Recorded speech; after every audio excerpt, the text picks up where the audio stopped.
When I was young, my mom sometimes asked me, Todd, why do you hide your light under a bushel basket? And I didn't have an answer for that, but I knew she was onto something. And I think it could be a comparison between introvert and extrovert. She was more extrovert. It could be something to do with being a highly sensitive person. It could be due to whatever thoughts I was believing. But in any case, there was a hesitancy to be seen or to put myself out there. If you have had a similar experience, if you feel this fear a little bit of putting yourself out there as a highly sensitive person, you're not alone. There are a lot of us that tend to do this. It's not, I don't believe, necessarily a part of being a highly sensitive person, but it's certainly a tendency that we can fall into quite easily. I also want to say that sometimes putting yourself out there is overrated, and there's a lot of emphasis in our society to do that, to be out there, when maybe being in there is as important as being out there. That said, let's look at 5 subtle ways that highly sensitive people end up dimming their gifts sometimes without realizing it.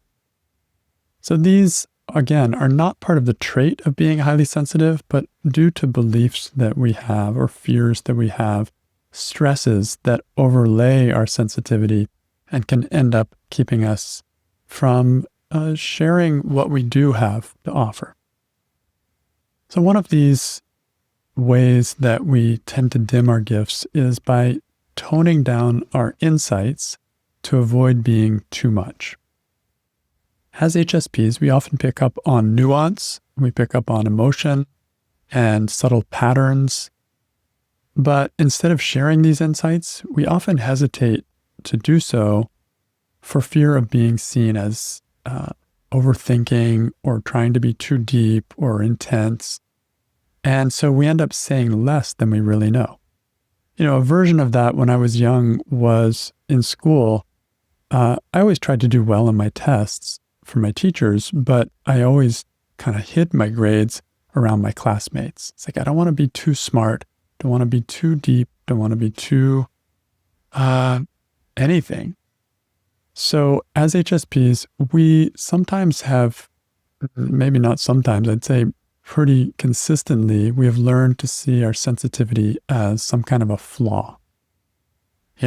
Others don't have it, so we start to think there's something wrong with us, and we try to toughen up or play it cool or act unaffected, and we don't speak up when something feels off. So this is something that hides our natural gifts, which are emotional intelligence and intuition and discernment and depth and creativity. When we try to pass as less sensitive to fit in, then we lose access to these gifts and we become out of alignment with our true nature, which often leads to this feeling of tension and anxiety and exhaustion and self-doubt. So that's one of the ways that we tend to hide ourselves. Another is by avoiding leadership or visibility roles. And this is a good one for us because we see things so deeply and we like to think strategically. We have a lot of intelligence, but we may tend to shy away from roles that would put us in the spotlight, not because we lack ability, but because we fear criticism or conflict or just energy overwhelm. My partner and I were the president and vice president of our pickleball club a few years ago, and I took a back seat, and it worked because I could talk to my partner and get ideas to him, but I could have been the president and actually been the head of the organization.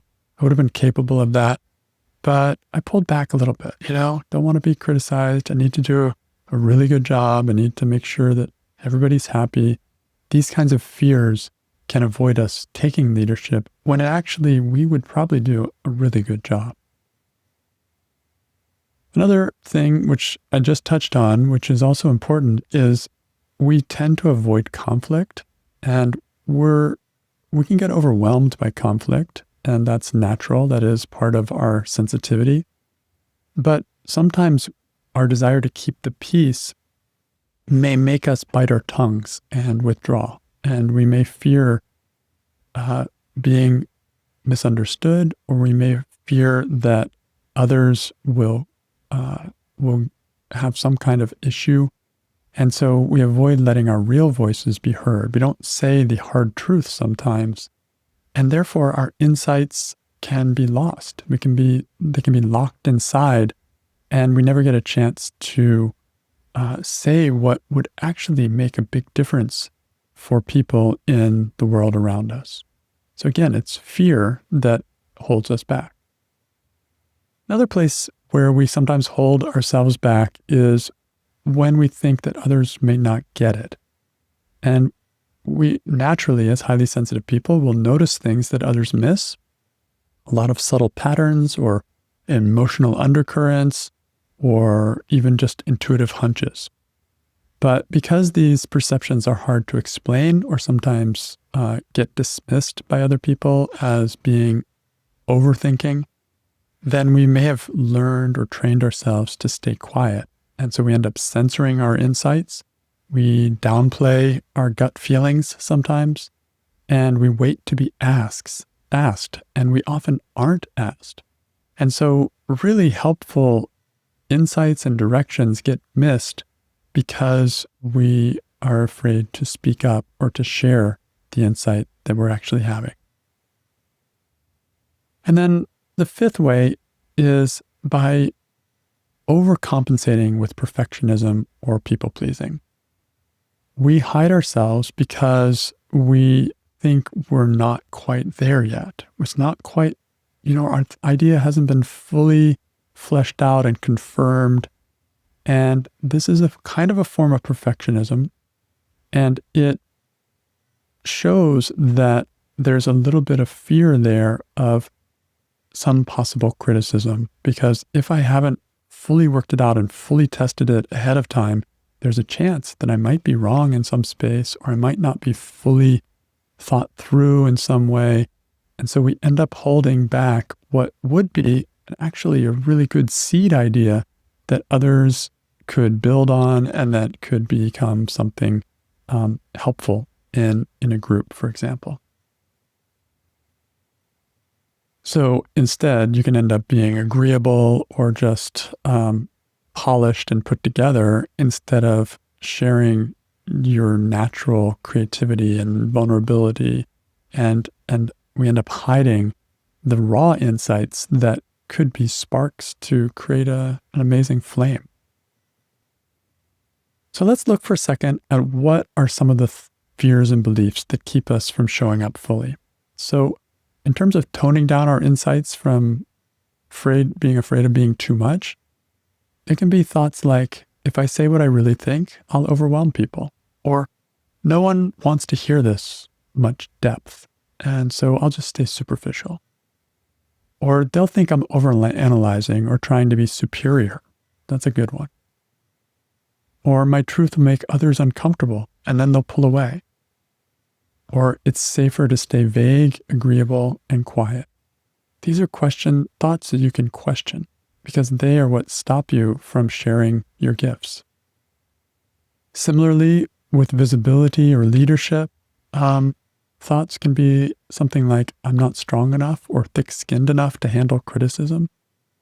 This is a great one to question. I used to think I was terrible at handling criticism, and I've gotten so much better through inner work.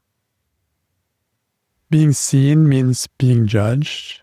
If I'm visible, I'll burn out or get energetically overwhelmed. People will expect me to have all the answers, and then I'll disappoint them. I'm not enough as I am. I have to be someone else to lead. These are the kinds of beliefs that can get in the way of you sharing your gifts. And if there's a fear of conflict, then it'll be thoughts like, if I speak up, it will create tension and I won't be able to handle it. Or they'll think I'm too sensitive, dramatic, or irrational. Or if I share what I feel, I'll hurt the relationship or be rejected. Or my truth doesn't matter as much as keeping the peace. Or disagreeing means disconnecting. We believe these thoughts many times, and it's good to stop and question some of these beliefs and see if they're really true in specific situations. Another set of beliefs, if you're holding back because others may not get it, can be something like, if I say this out loud, they'll dismiss me and think I'm weird. Or, no one else sees what I see, so maybe I'm wrong. Or, my intuition isn't valid unless it can be explained logically. That's a really good one. Or, it's not worth the effort trying to explain something subtle. Or, they'll misunderstand me, and that's worse than staying silent. So these kinds of thoughts just put the brakes on us sharing anything of value. And then when it comes to perfectionism, thoughts like, if I'm not perfect, I'll be rejected or criticized. My real self is too messy, too emotional, too much. I have to earn my worth through doing, helping, and performing. If I say no or set limits, I'll disappoint people and lose connection. Or I can't relax or be vulnerable until everything's under control.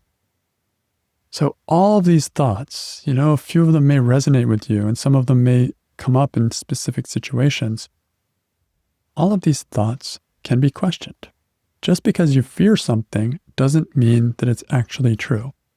And I use the work of Byron Katie as a way of questioning stressful thoughts and beliefs and fears.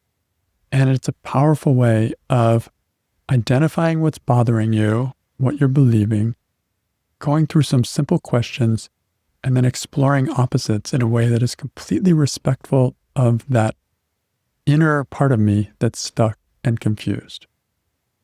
So my invitation to you is to stretch out of your comfort zone. Like, question your beliefs and then test it in real life. Try putting a toe in the water. Try just stepping into the ring a little bit more. I find, and it's scary for me too, I find that the more I do this, the greater energy I find comes up from inside, because there's a kind of alignment between the inner and outer. This makes a beautiful kind of bridge between my inner world and the world of everyone that I come in contact with. And so this starts to make that risk worthwhile. But it's something you have to play with, something you have to test. And I think the first step is questioning the thoughts that stop you from sharing what is truly a gift to share.